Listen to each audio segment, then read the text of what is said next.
Even looks a little chilly out there this morning, doesn't it? Yep. Minus 20 something or other with the wind chill. So bundle up as you head out the door. It's going to be that way every day this week. 6:52, and that's good news for people trying to quit smoking. You know, why is it good news? You might ask. Because it's too cold to go outside and smoke. It's one of the things we'll talk about today. Meloche is here from Ottawa Public Health. It's Stop Smoking Week, National Non-Smoking Week, which is the third week of January, third or fourth week of January every year.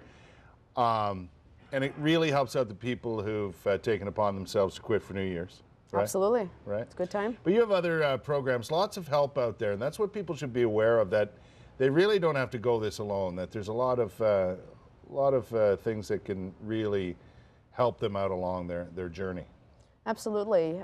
By tapping into some programs with support from health professionals, people can get support to prepare themselves and put together some strategies so that when they do quit smoking, that they're prepared ahead of time and not just sort of going with the flow and waiting for the urges to come and then try to cope. It's always better to cope, to plan a strategy ahead of time. There's professionals out there with Ottawa Public Health and elsewhere, right? Correct. That can help. What is the benefit of a professional getting involved in a quit smoking plan? Well, that's the key word, is plan. So a professional will help a person to prepare strategies ahead of time. Look at their goals, their motivation. Why do people want to quit smoking? And enhance that, because motivation is a big part of quitting smoking. If people don't want to quit smoking, then they won't. So Yeah. how do you enhance the motivation, and how do you plan for it? Right, right. There are also a lot of myths surrounding stopping smoking, quitting smoking, right? That's right. One of the popular myths that we always hear is that people think that quitting smoking is all about the willpower. The willpower. Right. So you need willpower. Without willpower, you can't quit. Right. Part of that is true, because if you don't have the willpower, you won't quit. But willpower is not enough. People need to develop new skills and new alternatives to when life happens without smoking. What are they going to do? For example, morning coffee, Right. Is often a trigger. Oh, yeah. What will you do when you're smoke-free and you still have your morning coffee? So in preparation, people need to build skills and strategies, and that is key. And you know what? I see lots of people that come to me at a group session and say, I've tried it all. I've tried the patch, the gum, the medication. It doesn't work. Why do they say that? It's because they've tried tools that are useful, because we know that pharmaceuticals help increase by 50% the chance of people quitting smoking.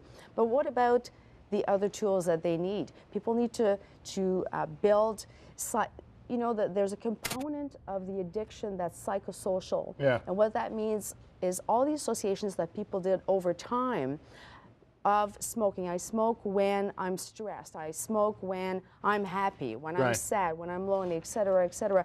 So what are the alternatives to when you're smoke-free and these things happen and these triggers happen? And so that's what people need to build. I call it a toolbox. Right. So people, like nicotine replacement therapy and pharmaceuticals is one tool amongst multitude of other tools that people need to put in their toolbox so that they can be successful. It's, as you put it, skill power versus willpower, or in combination with willpower sometimes. Correct. It's also, it's different in different ways for everybody, yet there are so many common denominators that there's got to be a good mix of professional help versus your own a will to quit smoking and so on, that will work for you. That's right. You just got to find a way. That's right. And also that's why Ottawa Public Health has put together different types of programs. So we have programs, if people want to quit by themselves and look at resources. We have all our resources online from Ottawa Public Health and our partners.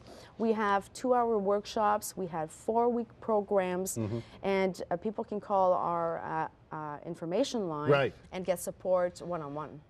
There's lots of help out there. The information line is 580-6744, right? Correct. There's website. Correct. There's everything available for people. That's right. And this week we have a few activities that I'd like to mention. So tonight We are collaborating with the Center for Addiction and Mental Health, as we do every year, in their STOP studies. So basically, people come to a workshop and they can receive free nicotine replacement therapy, in particular the patch. Right. So there's a workshop this evening. People need to call to register to see if they're eligible. Okay. And there's also a workshop on Wednesday. Right. Also, because we're using more and more social media at Ottawa Public Health, we have Twitter chat tomorrow. Nice. At noon. Okay. And we're out of time, but listen, lots of help available for people. All you got to do is pick up the phone or go to a website, and you'll find out how to get that help you need. Absolutely. Thanks for coming by. Good to see you. Thank you.